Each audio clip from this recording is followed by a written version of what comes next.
So with Showdown being out for almost a couple of weeks now, I like the game mode, but there are a couple of things I actually want to talk to you guys about before May 18th arrives and Xbox One and PC players have their fun with it. Trust me, it's a couple of things I've experienced while playing, which is why I haven't uploaded any more matches of it, because I actually want to test the waters a bit, and trust me, I think there are some things you may want to hear about the game mode. That, and I also talk about other couple of issues, but who gives a crap, right?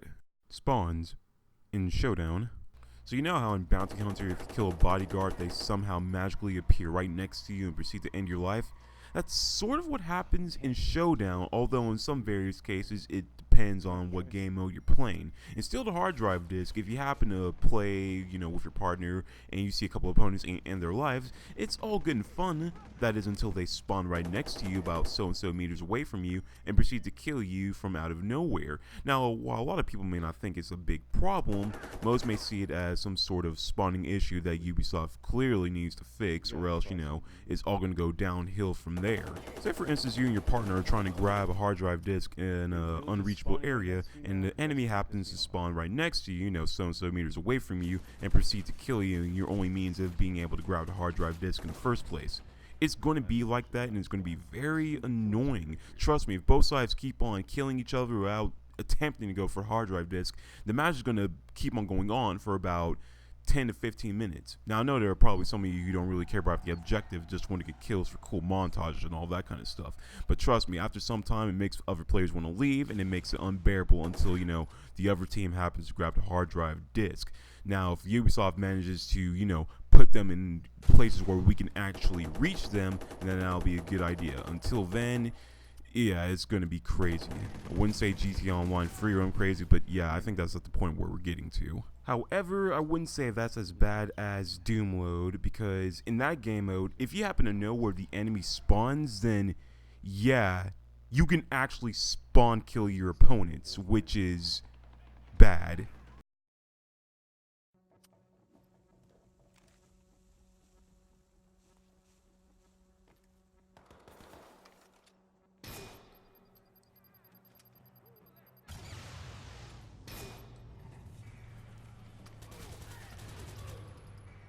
Yeah, that's bad. Now, while this may probably happen in protect/hack the servers, I'm not really concerned with that game mode because you can spawn randomly.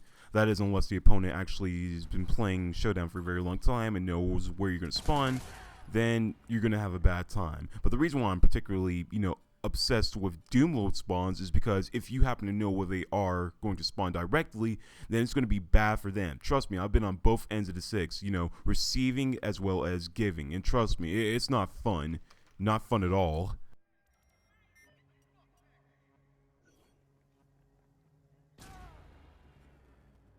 I'm like Tara from Birth by Sleep. I don't want to use the darkness, but if I happen to just give into it just a bit, even a teensy little bit, it's exhilarating at first, but it proves to be bad for my health because it can end up, being a double-edged sword towards me. The nice guy within me is telling me to actually let the other players spawn in and let them have a chance to kill me, or let me have a chance to kill them, vice versa. But the triad within me, and this is the competitive side of me, it's telling me to shut the hell up and obliterate them, make them regret buying the game in the first place. And trust me, both sides go at it all in all and all that bullshit. So unless Ubisoft happens to incorporate the idea of spawn protection, then you guys might want to be on your toes, especially for guys like me, because trust me, it's going to go raw in about 5 seconds into the match. Attempting to use other weapons. As much as I like using the most powerful weapons within the game as much as the next person does, it can get really boring and really repetitive real quick, especially if everyone is using it. And by everyone, I mean 95% of the people who actually still play Watch Dogs 2. Because trust me, everyone using the same weapons against each other is not fun, and it's not really competitive or challenging. Trust me, I don't want to keep on killing the same person over and over and over again with one shot, even though I've probably done that in the past and still regret it to this day, because it really doesn't click in my mind. I actually want something to be challenging, and I'm pretty sure you guys want the same thing. But if people keep on using the same loadout every single day without giving the other weapons a chance, then it's really not going to get you anywhere, in the game, unless you prefer not to get anywhere in the game, just want to be in that same little hole that you've been in the whole entire time. Trust me, I don't want to be that kind of person, but it is what it is. Now, if you guys are probably wondering what I'm talking about, the only weapon that comes to my mind in this situation would be the Your Boy Surge sniper rifle, aka the bane of existence to everyone who's basically played Watch Dogs 2 multiplayer and has either, gotten kills from it or died from it. And I'm pretty sure I can express my emotions or feelings for this weapon in about 8 seconds or less.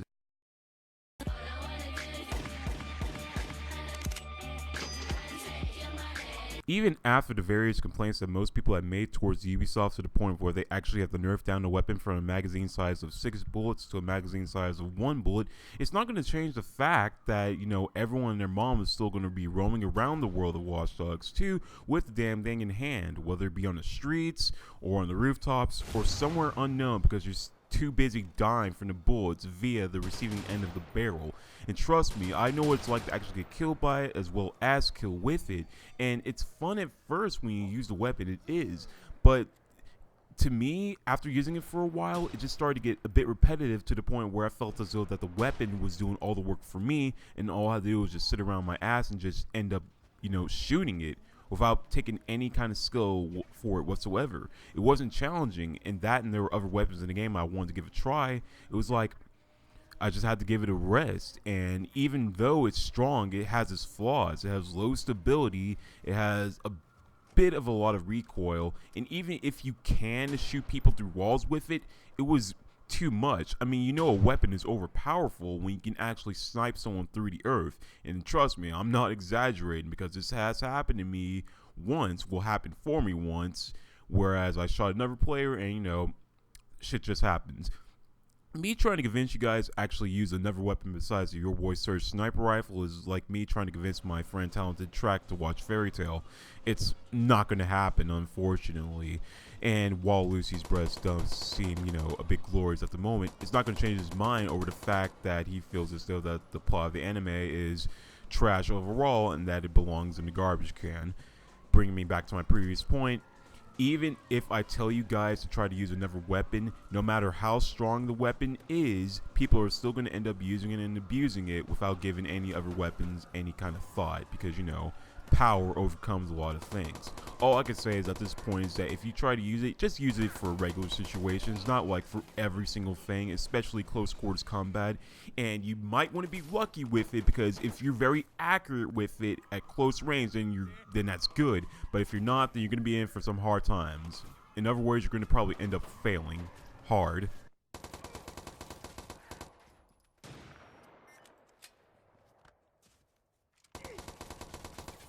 You're too slow! Campers. Really? They're still in the game after all this time? It's been like, what, 6.5 months? It's time to stop! I actually managed to scrounge up all my feelings that I've had for campers into a single haiku. A waste of fresh air. You have no meaning of skill. Burn in a campfire. Yeah, really, that's all there is to it.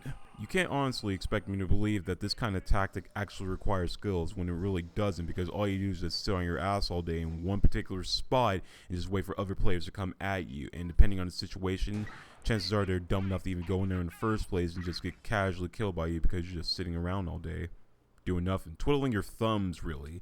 And if you combine this tactic with powerful weapons such as Your Boy Surge sniper rifle, with shot grenade launchers or grenade launchers in general, or any other kind of bullshit weapon within the game, then it's going to be a fortress that you won't be able to have access to until you figure out how to get in there appropriately. And a lot of people are thinking that maybe Ubisoft can fix this. Well, here's the thing, and if you look at it from their shoes, it's like if they could camp on this spot, they could basically camp everywhere in the game, you know, from mountains to other stores to particular areas that most people don't even know how to get into, and it's just going to be the worst time of your life. You combine this with people who actually sit on the roofs and just place explosives everywhere like the sweaty tryhards that they are, and it's going to get real hectic real quick. Couple of options that I would consider, you know, dishing it out for you. You can either wait for them to kill themselves like dumbasses they are because they are very unfamiliar with the environment around them, or you can use the drones as I've always been doing. Oh, fuck. I can't believe you've done this. But here's the thing though, and this is something I feel as though you guys should know, is because that Now, after the recent patch, you can't really spam your explosive devices or stun devices with the quadcopter or RC jumper anymore, because I feel as though a lot of people make complaints about that. And at this point, you can only drop one at a time. So that means you got to be really careful where you place them in hopes that you might be able to set up a trap for someone in particular. But thanks to the proximity changes to it, if they're actually near the damn thing, they'll just die instantly. So basically, it'll just do all the work for you and all the other stuff. But yeah, that's basically about it for this topic of the video and all other stuff I've been, talking about, basically. May 18th is when the update comes out for those who are on the Xbox One and PC, and I hope you guys don't actually experience the same problems I'm experiencing with the game. I mean, I love it. It's just, some things just need to be changed for better or for worse. But other than that, hope you guys enjoy yourselves, and peace. Also, when is Ubisoft going to take out that damn watchdogs.com thing in the top right-hand corner? I mean, come on. The game's already been out. Let us see the goddamn kill feeds.